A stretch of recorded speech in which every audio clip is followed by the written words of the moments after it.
Hey guys, I don't know who's here yet. I decided just to do this very last minute because of all this Corona stuff and the basic quarantine. I'm just kind of trying not to do much. And I did have a video that was supposed to go up today.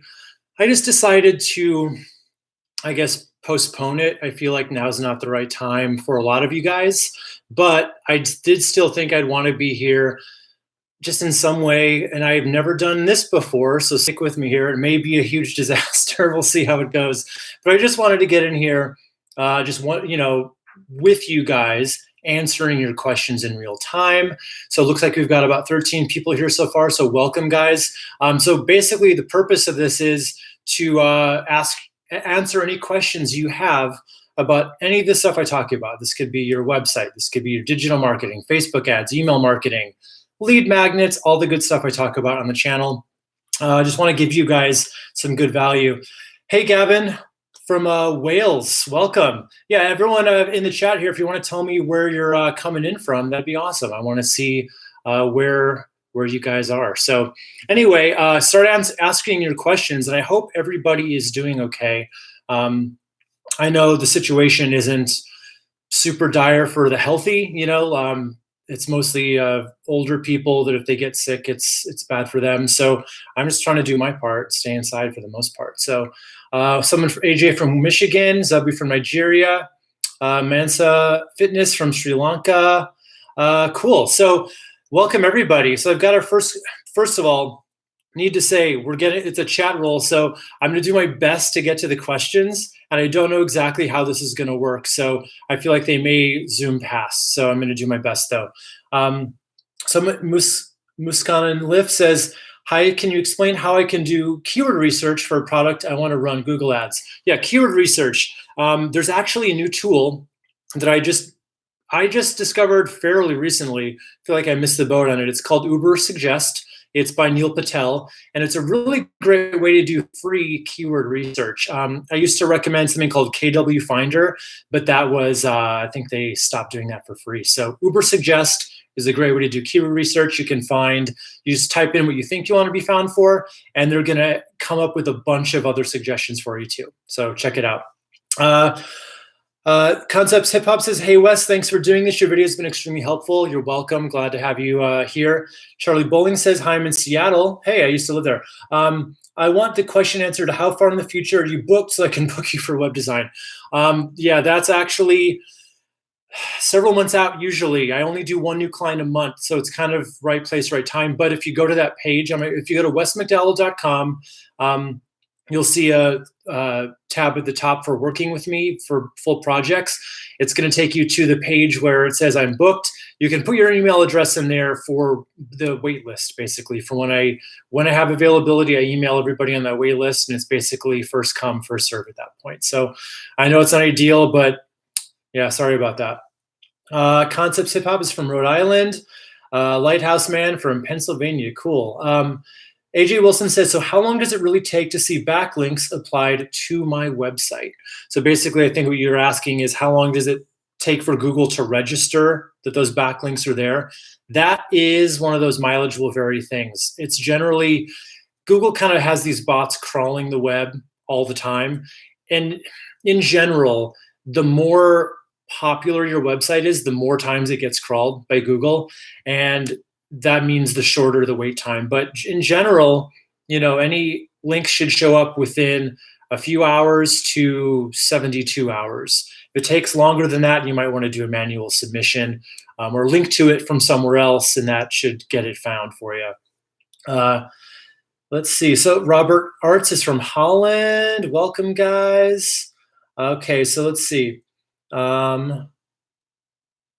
Charlie says, it's okay. We just love your work and marketing mind. Thanks, man. I appreciate it.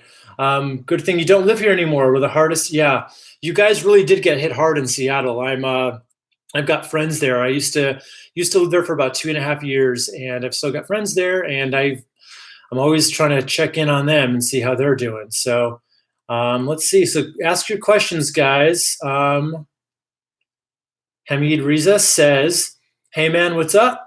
What's up? Just doing what I can here.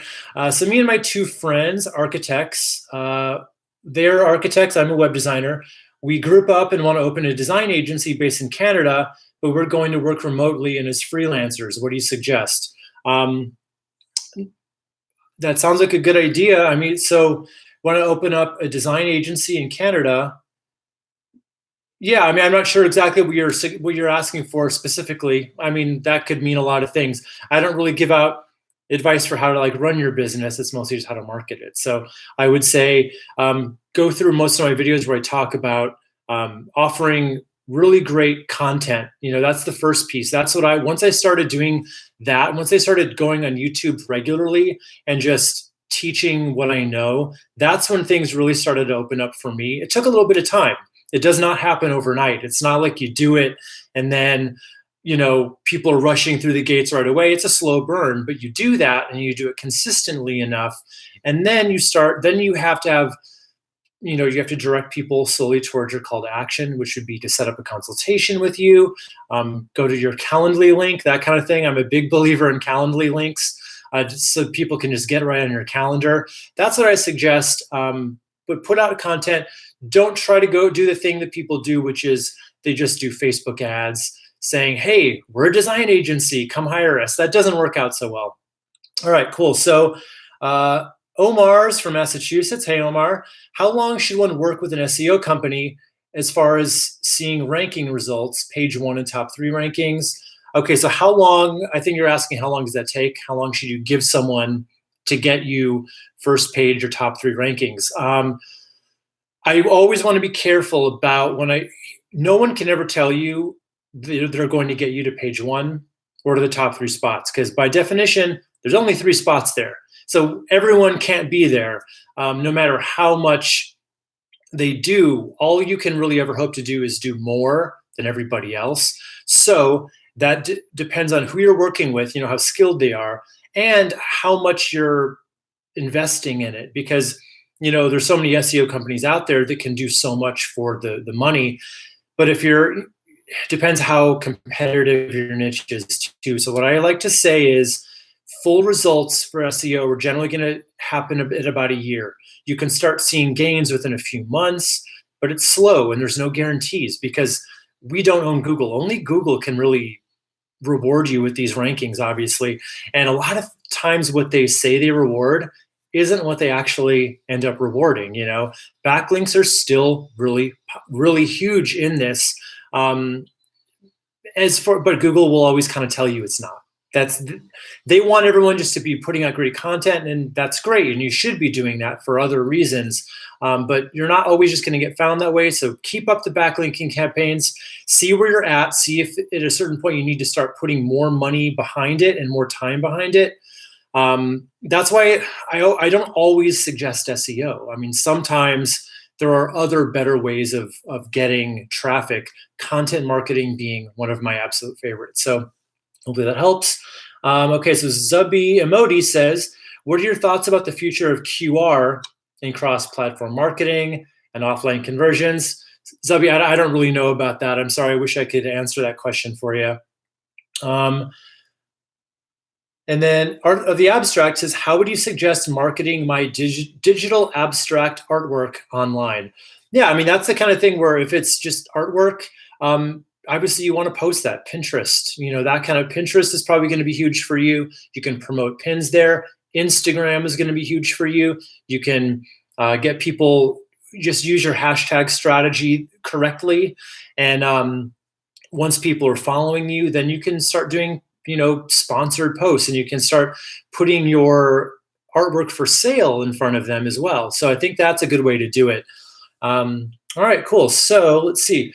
William Roach, how powerful are silos? My SEO guy just built me some. Yeah, so silos obviously just basically content silos, meaning different verticals for different topics you want to discuss on your website, in your blog. So for me, it'd be one silo. It's basically content silos, meaning different verticals for different topics you want to discuss on your website, in your blog. So for me, it'd be one silo, really quality content in all of these different topics that you talk about.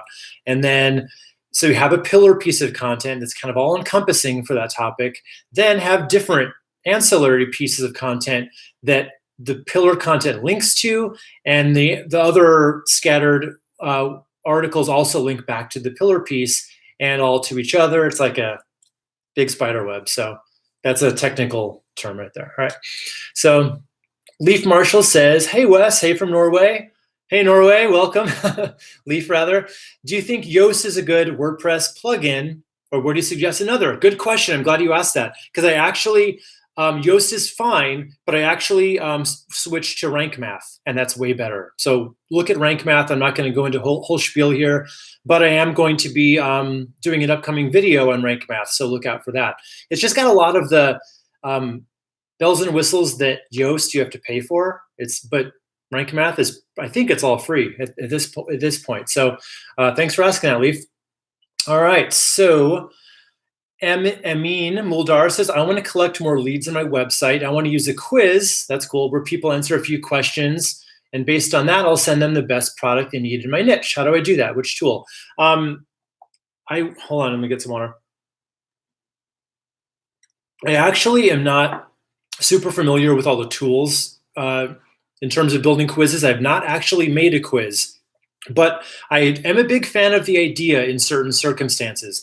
If you think that you can use a quiz to steer people toward what it is you offer that's right for them, that's a good thing. And also if the results it shows are kind of shareable, right? If it's something they can brag about after and share with their friends, that becomes kind of viral and you get a lot of free marketing out of that. So it's basically another idea. Instead of offering just a normal written guide as a lead magnet or a video series as a lead magnet, quiz is another good way to do that. I think lead quizzes is one of the tools, and there's another one that I am totally blanking on. So I'm not much help there, but just do a Google search on it, and I think there's definitely 3 or 4 major players in that space. So there's a lot of moving parts with it. So be prepared. Like, you got to come up with all the questions. First of all, you have to think of the end buckets that people are going to fall into, and then you have to back engineer it into like all the questions that'll put people in the right buckets for you. So, all right, let's see. So we have Salik from Istanbul. Welcome. On Facebook ads, how many different campaigns should be open for the same location at most? Also, is it possible for our different campaigns to affect each other negatively? Yeah, so sometimes you can have too many campaigns going on for the same audiences and they start cannibalizing each other, and you basically are bidding against yourself. That can happen. So in terms of your question about how many campaigns should you run in a different country, I don't really have any answers on that. What I recommend is doing some split testing of different campaigns just to hone in on what messages are going to work the best. This is important because a lot of people, when they think about Facebook ads and split testing, they want to split test like little things like this one word in the headline. I think the better thing to do is come up with 5 different hooks for your ad, meaning 5 different angles that you can hit on. So is that think of all the things that people might be interested in about what you offer. If you're, let's just use the dog trainer example. One might be having a well-behaved dog in public. One might be having, being able to leave your dog at home alone without worrying about him. One might be, I don't know. I'm sure there's more to it than that. It's hard to come up with off the spur of the moment, but think of the different angles you can talk about and split test all of those with pictures that go with them and see. But there's never any easy answers to how many campaigns do I need. It has to do with your budget, because what you don't want is to split up a tiny budget into a bunch of different campaigns. They'll never get enough traction for Google to learn from. The algorithm has a lot of, it needs to learn based on being shown to enough people. So if you split it up all these different ways, if 2 people see each campaign, it's never going to learn. So Keep It Simple says, hey, nice to see you live. Thanks. It's good to be live. It's not as hard as I thought. And it's I didn't know what to expect here. I thought this might be a complete S show, as they say. So trying to keep it clean here. Richard Granlund says, thanks for all these videos. You're very welcome. Happy to do it. And I'm sorry to not have a new video for you today, but I hope that this makes up for it. Let's see. GK Jungle says, TikTok or Facebook ads? Yeah, so I know very little about TikTok. I just turned 40. I'm not. I guess that's not my demo, but I had a guy on my podcast named Ben Levitt, I think is how you pronounce it, who he swears by TikTok. I don't know about the ads necessarily, but swears by. He says if you get in on TikTok now and you have the kind of business that can do kind of good viral marketing with it, you might just blow up because it's still growing. So I don't know how the ads work on TikTok. I have no idea. I need to look into it though. William Rowe, Sorrow Dog Training. Hey, Sorrow, I just did that video on your website last week. He says, hi, Wes, it's nice to see you live. Thank you for all you do. Do you suggest Facebook advertising for online dog training courses these days? Yeah, Facebook advertising is fantastic for a course online, but what you want to do is it's like it goes in the stages, right? Sorry, I'm just noticing my lighting is kind of, hopefully that's a little better. You have to go in stages. Don't just come right to cold traffic advertising your course. What you want to do is layer it. So you run like a video views objective ad where you've got a video talking about, there we go, speak of the devil. There's my guy there. So you're teaching people a quick tip for training their dog. One little quick tip, so that anyone who watches that is probably interested in dog training. So you retarget anyone who watched, let's say 30 seconds of that with an ad for the course maybe. And then after that, you maybe retarget them with a testimonial ad. So it goes in layers and it goes in stages. Can't stress it enough. Do not advertise your paid product to a cold audience. It almost never works. Got to warm them up first. All right. William Roach says, I'm about to do my first Google press release. What can I expect? I have no idea. I've never done that. I'm sorry, William. I wish I could. Let me know how it goes. I don't even know what that is. So, yeah, I remember press releases used to be a good SEO move. They fell off, but if Google's doing it, maybe it's a good thing. Let's see. Jerry Ward. Hey, Jerry says, great to see and be here. What's the best way to launch my golf mindset training videos? Same thing I just said for the dog training videos. You run a video ad, just a video ad where you're teaching a golf tip, a golf training tip, something that anyone who watches that tip is a good candidate for your course. Then you just the same steps I just went over and you should be fine. Jaden Kamau says, hey, hello, what interest should I set for Facebook ad sets for the best web design leads for my funnel?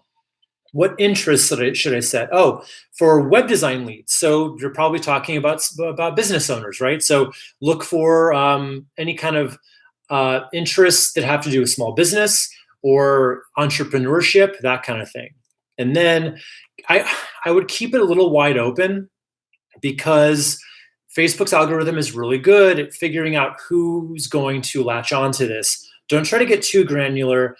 But yeah, what you don't want to do is set web design as an interest because that's just going to attract other web designers. I learned that one the hard way. So let's see. And then Will H says, best advice to launching an e-commerce app. Yeah, e-commerce is not really my thing. Apps are not really my thing. I do more service business stuff. But most of the advice I give here does still apply. You want to build your audience with some kind of free value up front. And if you're an app, that generally means that freemium model, free trial, that kind of thing. And I might also say, have them just give you their email address and not have to put in credit card information for the trial, because that can be a big barrier to entry. And then you can get them on the back end with email marketing. Remind them when their trial's almost up. And then if they lapse it, keep sending them helpful content that they can use to entice them to sign up for real. All right, you guys are having some good questions today. I love this. This is awesome. All right, so Keep It Simple says, I have 2 Google accounts for different businesses. How should I keep them separate without confusing Google? One is online and one is brick and mortar. I assume you mean two totally different businesses. Keep them separate without confusing Google. maybe I guess you're talking about maybe if they're at the same address, that might be confusing them. All you need to do is just set up, if these are two different businesses, you just set them up separately on Google My Business, same overall account, but you set up different locations, and that should handle the problem. And you just go through the steps each on its own, and they can share an address. It's not ideal, but they can. Multiple businesses share the same address all the time. So there should be no confusion as long as they're separate businesses. Should be fine. And Redum Dami says, how can I improve my follow-up emails for better conversion? Yeah, so that's a good question. I want to really stress to you guys this thing. Email marketing is not dead. It's not going anywhere anytime soon. It's very important. It's not sexy. I'm sure you'd rather hear about Facebook ads and TikTok and all that good stuff. Email is still where it's at in terms of you get people on your list and then you move them through. You can turn someone from a cold prospect into a buyer with just a few good emails. So what is a good email? It's generally all about delivering value. This is the thing. You don't want to do the thing where you just send out promotion, which is what most businesses do. And that's how you land in the spam folder, right? So you want to come up with, think about how long it takes for someone to hear about you for the first time, and then all the way through to hiring you or buying from you. How long does that take? Is it generally 2 weeks? Is it 6 months? Come up with enough weekly content to cover that time span, where every email is basically giving them some kind of a tip they can use, a DIY solution, advice, that kind of thing. And then you end every email with a really soft call to action. Like you do give them the content, you can link to a blog post, you can link to a video, or it can be right in the email itself. And then you end it by saying, sign your name and say, P.S. if I can help you out with any of this one-on-one, I'd love to talk to you. Click here to schedule a consultation. Then every 3 to 4 emails can be pure promotion. But it should be like an offer, a limited time offer, not just let's talk, but hey, I've got this limited time promotion, check it out. And then you follow up the next week with another helpful email, and the cycle continues. All right, let's see. Alicio says, what retargeting software do you use? I don't use software. I'm not sure what you mean by that. I use the Facebook Pixel. So that's not really software, but you install the Pixel on your website so that it keeps track of everybody on your site and it knows what pages they go to. And then you can retarget based on just overall site visitors or people that maybe got to your consultation page but didn't actually set up one, because that would be a really hot lead. I'd say anyone who goes to your pricing page is a really hot lead. So yeah, that's software, not so much, but yeah, just the Pixel is what I use. Lamboji says, hey, I want to sell an email course. Is email courses a good idea? Sure. Yeah, there's a bunch of them out there. Just make sure that you're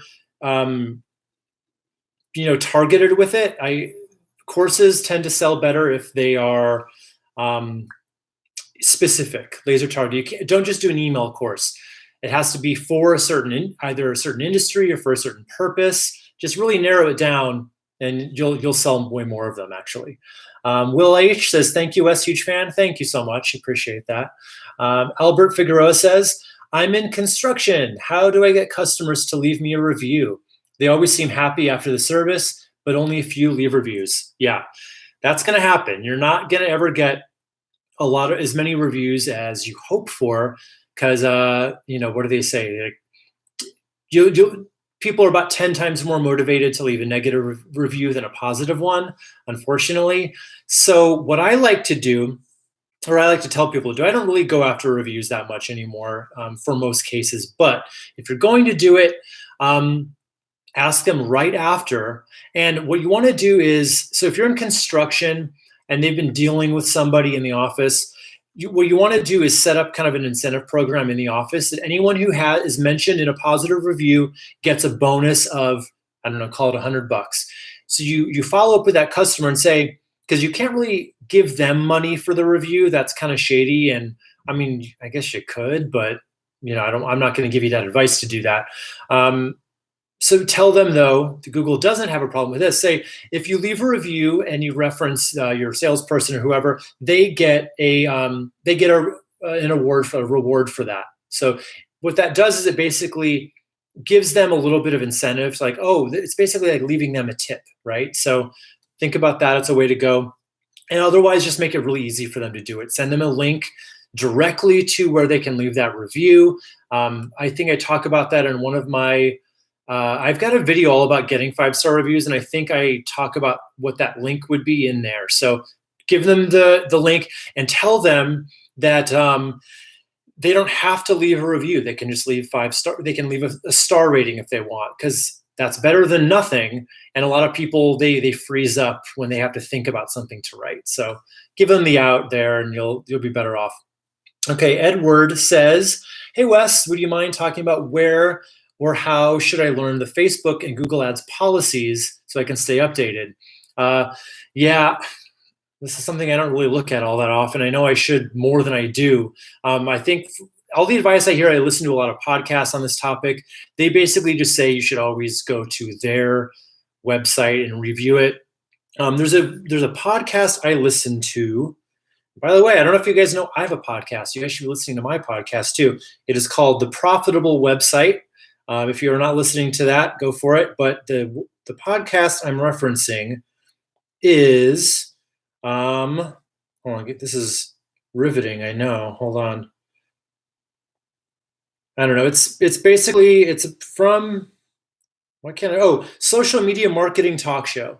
Social Media Marketing Talk Show podcast. They go over on a weekly basis anything that changes. So whether that's policies or just new things to try, all that good stuff. So that's a good way to kind of keep up to date with all that stuff. So hopefully that helps.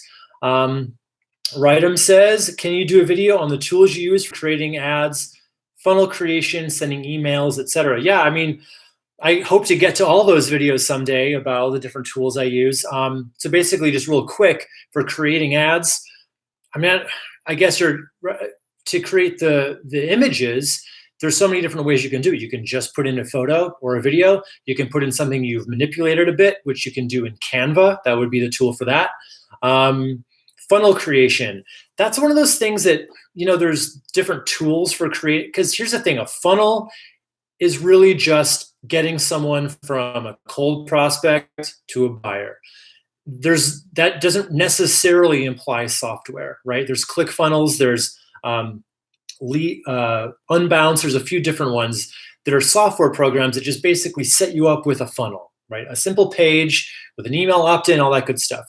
I don't necessarily recommend going that route. I think it's very important you have your own website and you can have all these things on your website. So all that really matters is having the website, having an opt-in page where people can opt in for your lead magnet, put in their email address. Then from there, the email campaign takes over, right? Your MailChimp, your Drip, your Active Campaign, it automatically triggers that delivery email for the lead magnet.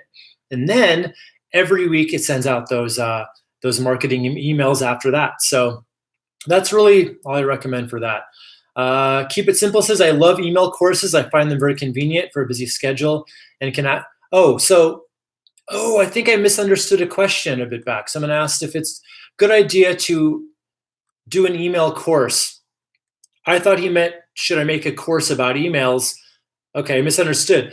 For a lead magnet, can I do a course that's basically just like a mini course where every email is a new lesson in that course? Yeah, I like that for a lead magnet. It's along the lines of the PFL, like what are they? There's like blanking on it right now. There basically is a few different lead magnets you can do video with, one being a webinar, one being basically a video series. So this would be like that, but just email instead. Yeah, so every email has a tip. I like that idea very much. Go for that. Let's see, any more questions? I'm not being able to pronounce that name. Add something, David. How can I use affiliates to sell my ebook? I'm not huge into affiliate marketing. I can't really tell you that. But generally, ebooks are kind of lower dollar value. And affiliates aren't, affiliates tend to want to promote higher priced products and services. So that works better if you have like kind of a video course, that kind of thing. I don't know if an ebook is really a good candidate for an affiliate, to be honest. Ebook is generally something more like a lead magnet at the bottom, at the top of the funnel there. Let's see. See if any questions I didn't get to yet. Let's see. Sorry about this, guys. Anything else coming in here? I've got a few questions I can answer that I just compiled beforehand. So just to keep things moving, these are just a few questions that people had asked in the past few weeks on my channel. Oh, here we got one here. So Pete says, how much SEO do you do and what course do you suggest? SEO, I don't do SEO anymore. I don't do it for myself and I don't do it for my clients. I recommend, doesn't mean I don't believe in SEO, I do, but for my business, all my business now comes directly from you guys. I go on YouTube and people find me here, and then they go to my website and they learn what they want to learn there. So SEO used to be a big driver for my business, but it's not now. In fact, I wouldn't really want that business anymore because I love getting clients who have been watching my videos because they already know what I'm about and they already know, there's already a built-in level of trust there that would not come, because here's what's happened too, like funny stories. Like I've had a few referrals come in lately where people who were people watching my YouTube videos, I worked with them successfully, they told their friends, and then I worked with those friends, and the friends had never seen my videos. So they were a lot more skeptical about everything I said. So it didn't work out as well. So I kind of like just doing it this way. But anyway, that's not what you asked. SEO, let's see. So what was the question about that though? How much SEO do you, what course do I suggest for SEO? I'm trying to think. I don't really know of any SEO courses off the top of my head. There's got to be a ton of them out there, like a paid program to learn SEO. I don't really know. I wish I could tell you off the top of my head, but I always outsource it, or not out. I don't even outsource it anymore. I used to work with a partner company, the Hoth. They would do SEO for my clients, and I'd kind of bundle it in. Now I just send people over there just to do that as a separate transaction. Like I don't really like to mess too much with SEO. I know enough to give advice, but I don't really like to work in it every day. It's a lot of work, and it's really not the kind of work that I enjoy doing. Okay. So Troy says, I created websites for small businesses. Should I always offer SEO services even though I don't consider myself an SEO expert? No, probably not, Troy. I am a big believer in doing what you are really good at, which is designing websites for small businesses. Stick with that, partner, do what I just said, like partner up with another company that does SEO and does it well. And you can either bundle that in, or you can just say, okay, now we're done, and make that introduction. Either way, but if you bundle it in, you're going to want to mark that up because you're basically overseeing it at that point, right? So make sure you're getting compensated for your time there. Tim Everly says, how much to help me rewrite a single sentence? I don't really do stuff like that. I'm sorry. If you wanted to schedule an hour-long call with me, we can talk about that and anything else you want to talk about. But I don't really take on kind of, separate jobs like that. I do a few things. I do hourly consulting. I do full website projects, and I actually now sell a paid program that helps small business owners create their first profitable website. So those are the three things I do. I don't really do just kind of ad hoc jobs like that, unfortunately. Sorry, Tim. Okay, Leaf says, Wes, thank you for taking the time to answer all your questions. Thanks, appreciate that. Keep It Simple says, I would think email courses would be anywhere from $27 to $47 for a course. I know full courses start from $97 and higher. Yeah, that sounds, so I think the question before was maybe not even about an email course as a lead magnet, but just as a actual paid course. I don't really like email courses as much for a paid product, if I'm being honest. You still can do it, but I would say that Keep It Simple is right there. $27 to $47, probably at most, unfortunately, because there's so many ways, there's so many courses out there, so many are video. You can even go on things like, Skillshare for a lot less than that and probably get a course like that. So, and email is great for free content, but there's not a lot of perceived value in that people want to pay for, unfortunately. Just being honest with you. Pavel says, hi from Russia. Thanks for your content. You're very welcome. It's like I love reaching people in all these different countries. It feels great. So Pete says, how do you get customers if you're supplying leads to your customers? I'm not sure that I understand the question, Pete. If you want to clarify, I'll try to answer that. Let's see. Okay, so I'm going to get to one of these questions here that I've got from before. So Edward Sutzo says, are text from ads, or just about Facebook ads, is the text hidden if it's too long in a Facebook ad? Yes, it is. So that's why you want to make sure that you put your hook at the very top of your text. Make sure you're calling out exactly who the ad is for, like who's going to benefit, who you work with, so they know immediately if it's for them or not. Then they can choose to expand it and read more. That's where you're going to want to get more into, the pain points without being too painful. Facebook likes things to remain fairly positive. So do that. I like bullet lists of like what exactly you're going to cover in your whatever it is you're selling, or what's included in what you're selling, that kind of thing. So it will be cut off. So make good use of the space at the very top of your ad. Hope that helps. Krister says, hey from Thailand. Hey, welcome.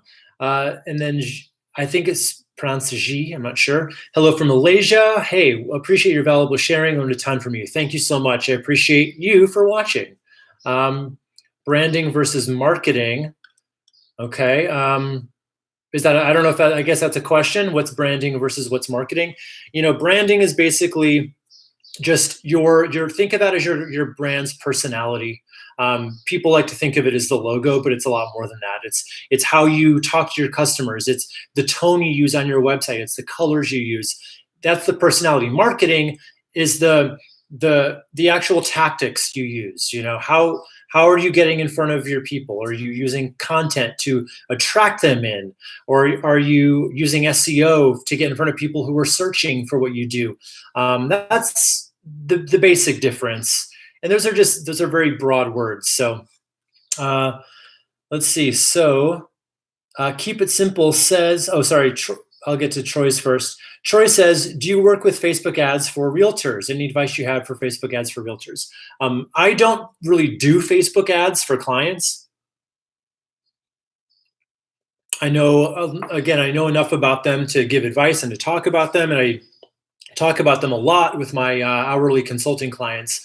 But yeah, I've worked with a lot of realtors before. So again, it's all about attracting the right people, getting them to raise their hand at first, and then you retarget them with other kinds of things. So what realtors tend to do a lot is they use Facebook ads to promote their listings, which is fine. That's one good thing you can do.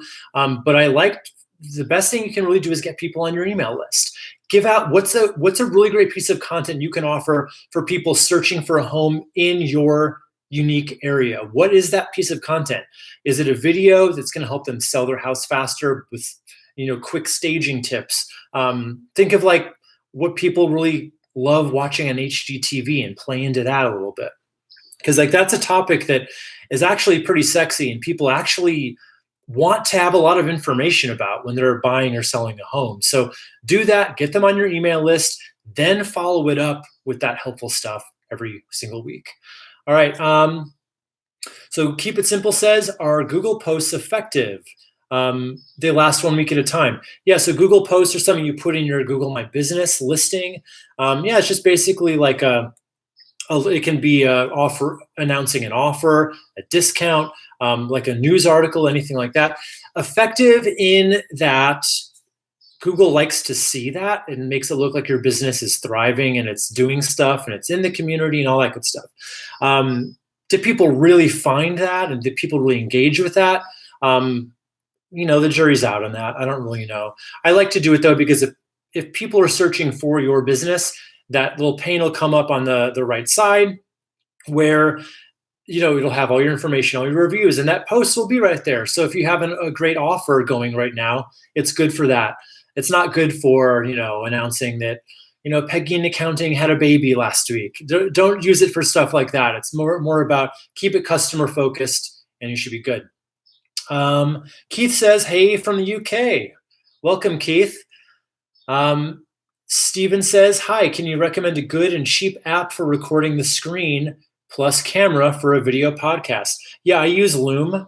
I don't really use it for like broadcast quality. I use that for my contractors and my employees when I have a job for them to do. I like to just walk them through it. But it can record you in a little, imagine right down here, it's like a circle of me, and then this is all just my screen share. It can do that. Is it great for putting out there to the world? I don't know. It's probably fine. Other than that, just use QuickTime, and then I think QuickTime you can record yourself too, but I'm not sure. All right. Mohammed says hi from Pakistan. Hey, Mohammed, welcome. Cassandra's hello from Long Island. Love your videos. Thank you, Cassandra. How's Long Island doing? Hopefully you guys are surviving too. All right. Tikwa 1999 says, any advice on how to get more clients? Currently doing digital marketing as well. Yeah, I mean, just grind it out. Just content marketing is great. Just putting out good, helpful, quality content that make them respect you and look at you as an expert is the best possible way to go. Lambergis says, what's a great lead magnet for a web design business? What would you choose? Yeah, so basically, what I have is my webinar, which is how to create and launch your own profitable client-generating website. It's a video. Video is great. It takes a lot more time than a written guide, but people love it. And by the way, if anyone here hasn't gone through that, I really recommend it. It's not just a lead magnet for the purpose of getting you on my list, I swear. It's filled with an hour's worth of really good advice, how to get what pages you need for your website, what you don't, and then how to go about creating the content for those pages. And then I finish it out with a 10 to 15 minute tutorial using Elementor where we build the top section of a page in real time. So you can see how easy it is. So just go to wesmcdowell.com/training to get that. It's wesmcdowell.com/training. And that'll give you a good idea for something you might want to do yourself. All right. Nadine says, have you used messenger bots? No, I haven't, Nadine. There's a lot of talk about that, especially a year ago. I'm hearing the chatter die down on that a lot. Doesn't mean they're not still being used. I guess it just means they're not the new shiny toy anymore, but I have not used them personally. It's not really in my marketing mix of things to do, but people were swearing by them. I don't really know what they think about them now. I wish I could tell you that. Let's see. Troy says, do you use the free version of Loom or paid? I use the paid one because I use it for my work and I just need all the space for videos. I think it's $20 a month. Don't quote me on that, but I think that's what it is. Keep It Simple says, thanks so much. I'm learning Google from your videos. Cool. Yeah, glad to help out. Pete says, suggestion, David Cantero is a great resource for real estate, Facebook ads, etc. Yeah, I've heard of David Cantero, actually. I think I've definitely probably found him in my research working with one of my realtor clients. Okay, Albert says, Google My Business, I'm just seeing a frowny face here, an angry face. Google My Business keeps on deleting my work pictures. I've called them many times, but no fix. What can I do? I wish I could help you, Albert. I don't know. Google does a lot of things that nobody understands. Same with Facebook. And it's hard to get in touch with these companies, unfortunately. So I wish I could tell you what to do there, unfortunately. I would just say, I would take a look at what possible reason might they have to delete them. Because I don't think they would be doing it for no reason at all, but I don't know. All right.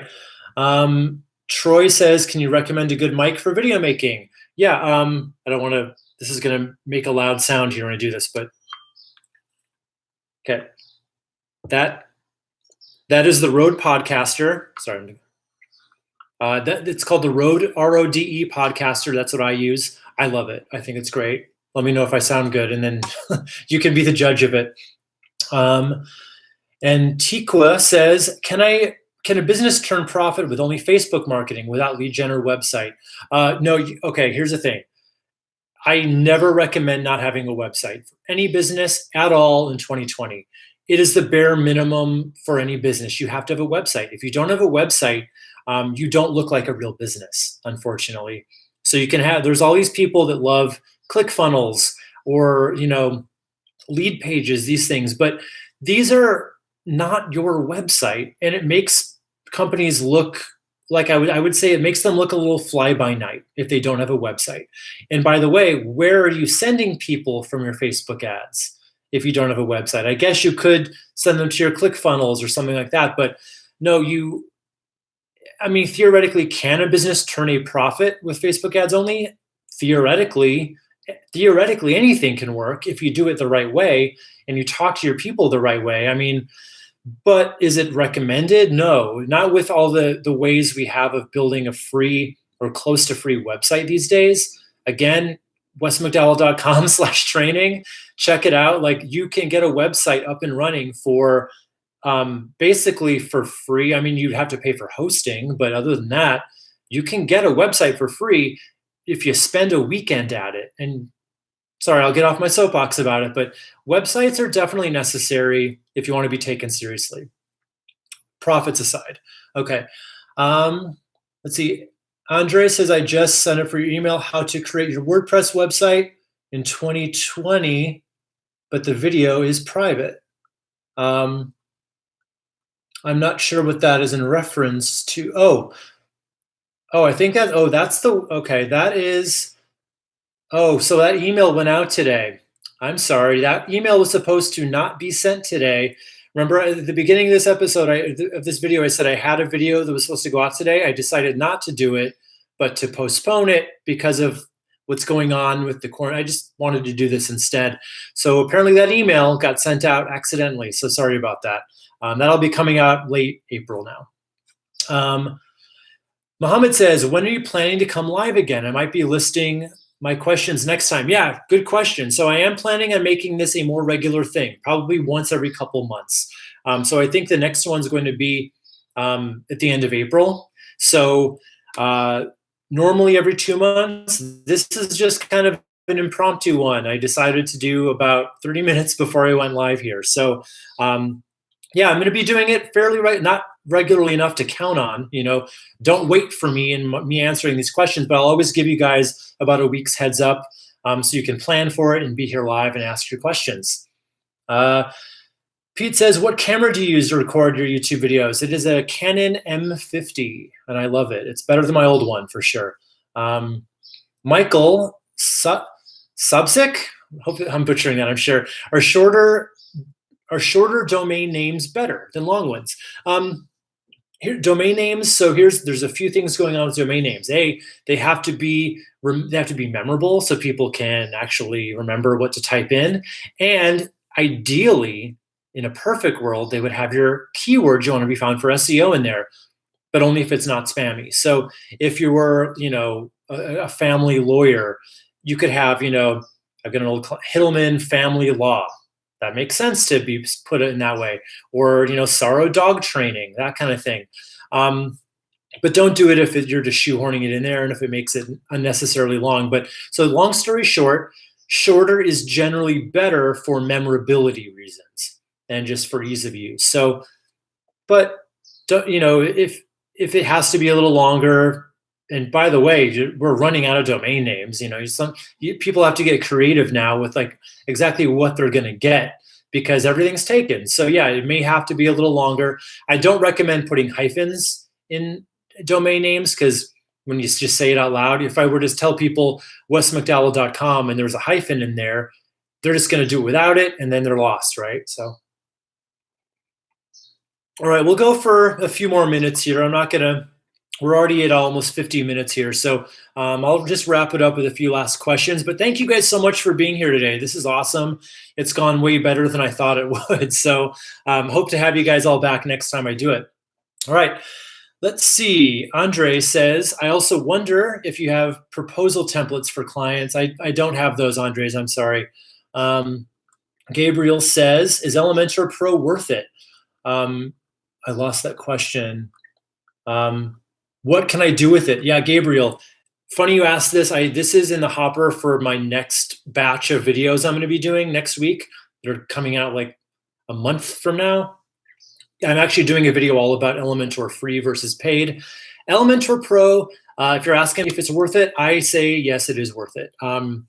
There's a few reasons, because this is probably the most important reason, you can't really embed contact forms out of the box with the free version, meaning that one of the biggest reasons to have a website is to build your email list. You can't capture email addresses with free Elementor unless you add some other third-party solution with it, which you can do, but it gets more confusing. Elementor Pro, it's right out of the box. The other thing is headers and footers.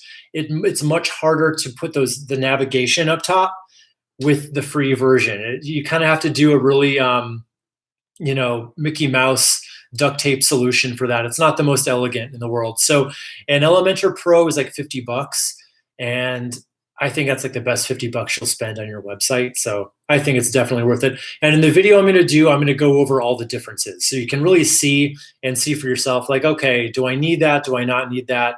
And you can make a better choice. All right. Tico says, thank you for answering the questions. When we go live again, yeah, probably in a month or two. Oh, I think I already answered that one. So Shuria says, Facebook is not allowing my ads to run, and it claims it is a multi-level marketing. Yeah, sorry, I don't have any answers for that, Shuria. Sometimes they've got certain industries that are either banned or really regulated, and MLM, multi-level marketing, is something they definitely frown on. So you're just going to have to get on the phone with them. I think Facebook, yeah, I think you can actually talk to I think Facebook might be the one where you can't really get on the phone with anybody, unfortunately. But you just have to dispute it and let them know what the situation is. Lamborghini says, I would go for paid Divi. It's a little expensive, but worth it. Yeah, I mean, your mileage may vary, and it's up to you.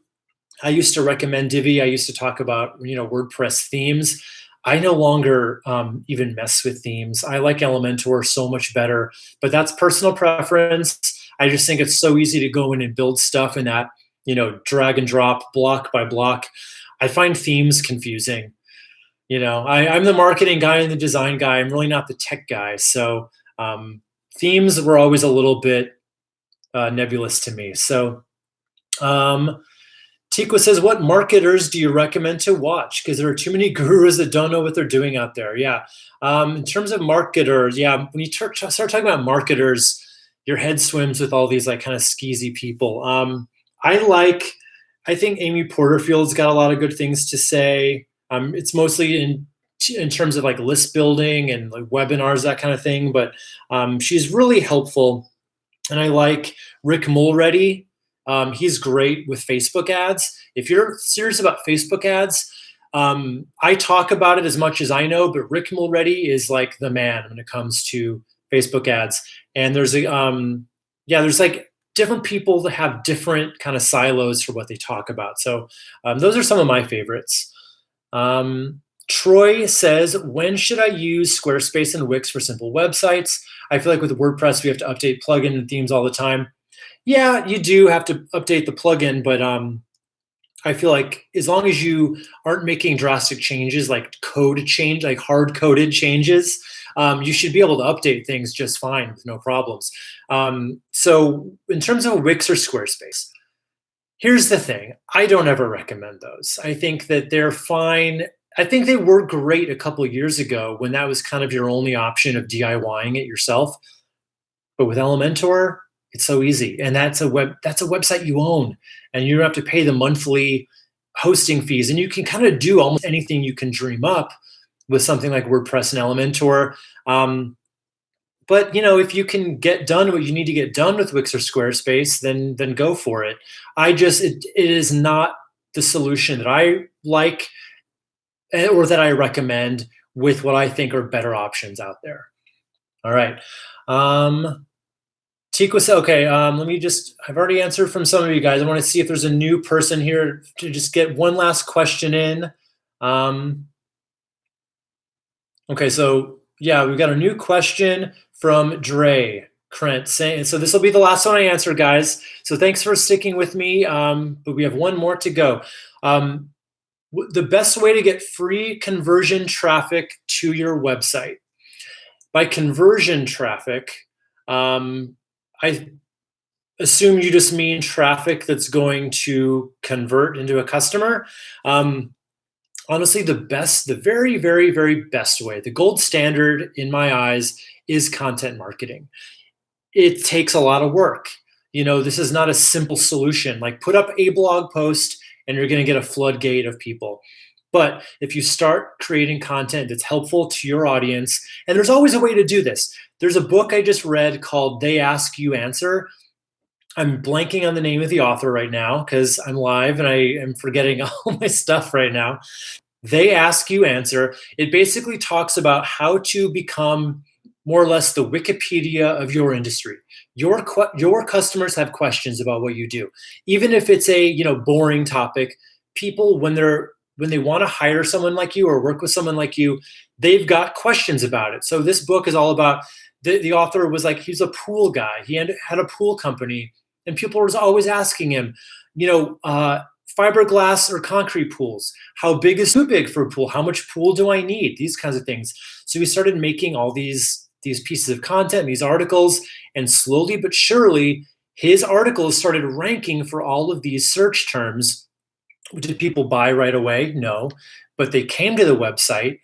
Now they're on your website. Now you can think about remarketing to them with Facebook ads, or they're going to keep coming back for more articles. They're going to read more. And after, a beautiful thing starts happening once they've read, 3 or 4 articles, or watched 3 or 4 of your videos, or listened to 3 or 4 of your podcasts. Now they start trusting you, particularly with video and podcast. They start hearing you, listening to you, watching you, trusting you, liking you, wanting to work with you. So that's the best way. Is it for everybody? I like to think it could be. You just have to make the time for it. It's not easy though. It's a big time commitment with no immediate payoff. So it's one of those things where you have to have the faith that it's going to work, and you just got to put out content that's better than the next guy's, right? You can't half-ass it. If you're gonna do it, don't ask me questions like, well, how long does the article have to be? That's the wrong question to ask. How good can I make this article? That's the question you need to be asking. How thorough can I make it? How can I best possibly answer this question? So think about it like that, and you'll be in a really good place, in 6 months to a year. It takes a while, but your business will be fundamentally changed for the better if you do that. So that is it. That's all I have time for today, guys. But thank you so much for coming in. We've been here for an hour. I can't believe I've been talking for an hour. But anyway, hope you guys have a great day, and wash your hands, stay safe. This is weird times we're living in right now, and we don't quite know what to expect, which can be difficult when a lot of you are business owners. And it can feel very scary because you don't know what to expect. And hopefully you guys are all staying busy and not losing much business. And if you do, just remember it's temporary. Now, if you have time, now is the time to start really taking care of those things that you don't think you have time for when you're busy with clients. So, get your website in order, get your digital marketing in order. Think about that email campaign. Think about how you're going to build your list this year. These are all things. So just want to say before I leave, go to my new website, wesmcdowell.com. There's so much stuff there. I've added my podcast there. I'm adding my videos there as they come out. That's where you can sign up for my free 60-minute masterclass, how to create and launch your own profitable website, profitable client generating website. So that, we can spend another hour together if you do that. So anyway, guys, stay safe, wash those hands. Don't go out if you don't need to, and stop hoarding toilet paper. I know none of you are doing it, but toilet paper, man, gotta stop. All right, anyway, I've been talking long enough. Bye, guys. See you next time.